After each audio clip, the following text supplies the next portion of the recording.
These are the Mission Mountains it found in western Montana. And these are trees, also in western Montana. This is wood, now in Montana. And these are matches, maybe not from Montana, but made from wood that is now in Montana.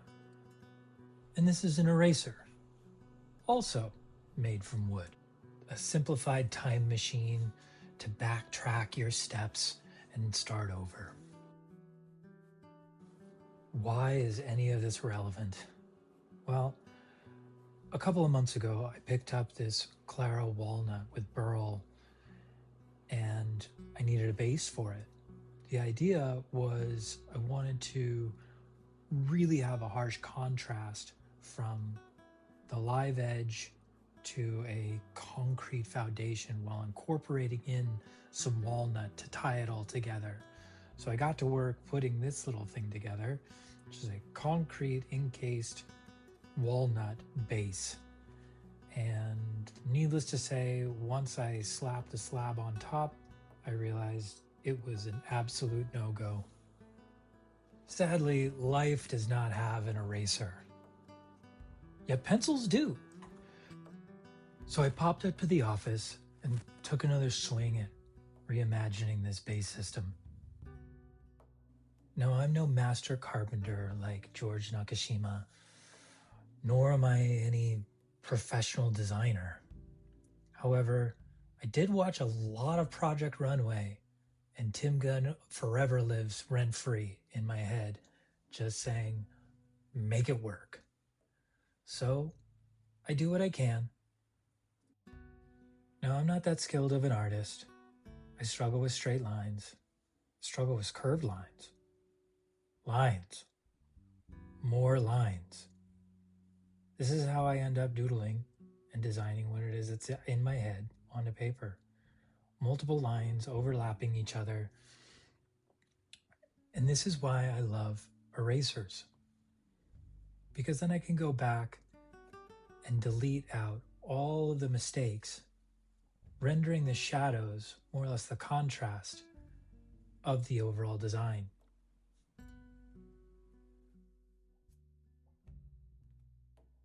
You may be wondering what BAM stands for in the aspect of carpentry. It's very technical. It stands for Big Ass Mortise. Woodworking can be likened to an eraser. Sure, it's not a magic time machine to eradicate our mistakes. However, it is a removal process. Inch by inch, we remove our material to expose what's underneath. And I believe that the more time spent with wood, we start to understand the characters of each species. Some being soft, some hard, some very unforgiving. Thus concluding my philosophical rant of the day. Now, this is my first YouTube video, and seemingly it was an afterthought, hence why up in the office we had paper and alakazam were now with a built base. This wasn't any intentional Tarantino-inspired chop and channeled segment as if you're going to see me building the base further in the video to rewind. No. This was just me being a bonehead. Totally thought about it at the end. So given that we're missing all of the technical aspects of how to build something like this, we're stuck with me sanding and sanding and sanding. And then I found AI to help me sand so I could just chill out for a little bit. But obviously there's some time and space for AI to start learning how to sand more properly. Many woodworkers will be the first to say that they despise sanding. I don't mind it. I actually find it rather meditative.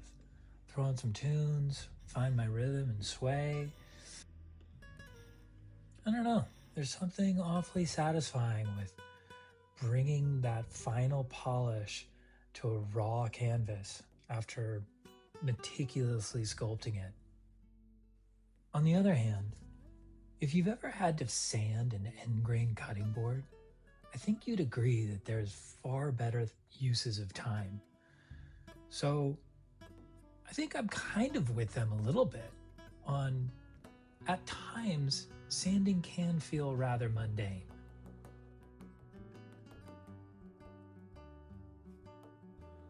Speaking of cutting boards, I think the cutting board is the gateway drug to carpentry. At least in our timeline it is. It's a passageway into your creativity, using what you have to build something totally unique. Meanwhile, you're learning about glue ups and proper joining, surfacing, cuts, grain direction, patience, sanding. Oh, did I say patience? Yeah, there's a couple glue ups that create 24 hours worth of introspective time.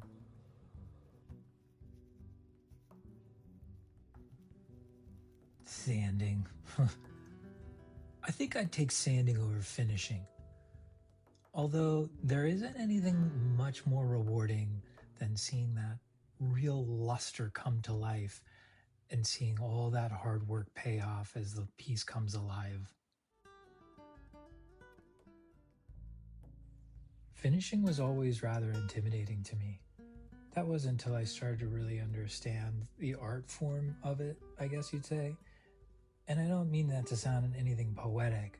I think that there's more of the molecular side of everything. And once you understand that and the relationship between that and whatever wood you're using, I think that then things start to really fall into place. Don't get me wrong, it's still my least favorite part of the entire process. That matched with this low hanging anxiety of how's it still going to turn out. I have a laundry list of mistakes made through the failed act of finishing. Drips, streaks, residue, uneven surfaces.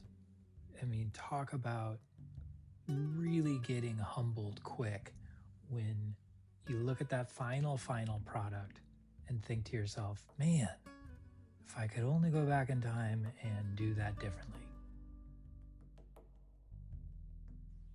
Which brings us back to the eraser. Wouldn't life be grand if we just had this massive sap stick to smudge away our whoopsie daisies in life? Perhaps. And then perhaps no.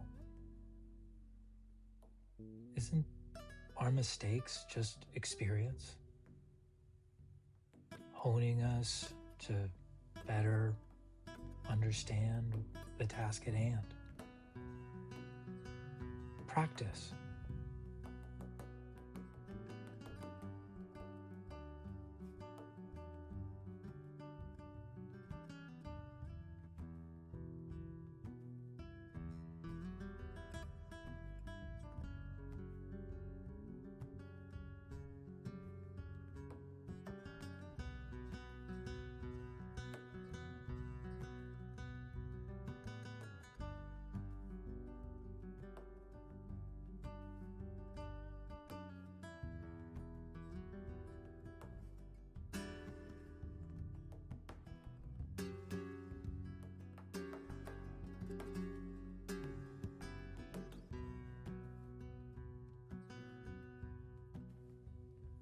If you made it this far through the video, I just want to extend a heartfelt thank you.